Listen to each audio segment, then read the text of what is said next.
സ്വർഗസ്ഥനായ ഞങ്ങളുടെ പിതാവേ, അങ്ങയുടെ നാമം പൂജിതമാകണമേ. അങ്ങയുടെ രാജ്യം വരേണമേ. അങ്ങയുടെ തിരുമനസ് സ്വർഗത്തിലെ പോലെ ഭൂമിയിലുമാകണമേ. അന്നു വേണ്ടുന്ന ആഹാരം ഇന്ന് ഞങ്ങൾക്ക് തരണമേ. ഞങ്ങളോട് തെറ്റ് ചെയ്യുന്നവരോട് ഞങ്ങൾ ക്ഷമിക്കുന്നത് പോലെ ഞങ്ങളുടെ തെറ്റുകൾ ഞങ്ങളോടും ക്ഷമിക്കണമേ. ഞങ്ങളെ പ്രലോഭനത്തിൽ ഉൾപ്പെടുത്തരുത്, തിന്മയിൽ നിന്നും ഞങ്ങളെ രക്ഷിക്കണമേ. ആമേൻ.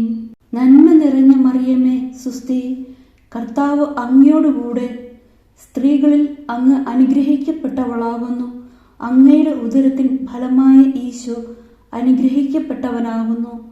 പരിശുദ്ധ മറിയമേ, തമ്പുരാന്റെ അമ്മേ, പാപികളായ ഞങ്ങൾക്ക് വേണ്ടി ഇപ്പോഴും ഞങ്ങളുടെ മരണസമയത്തും തമ്പുരാനോട് അപേക്ഷിക്കണമേ. ആമേൻ.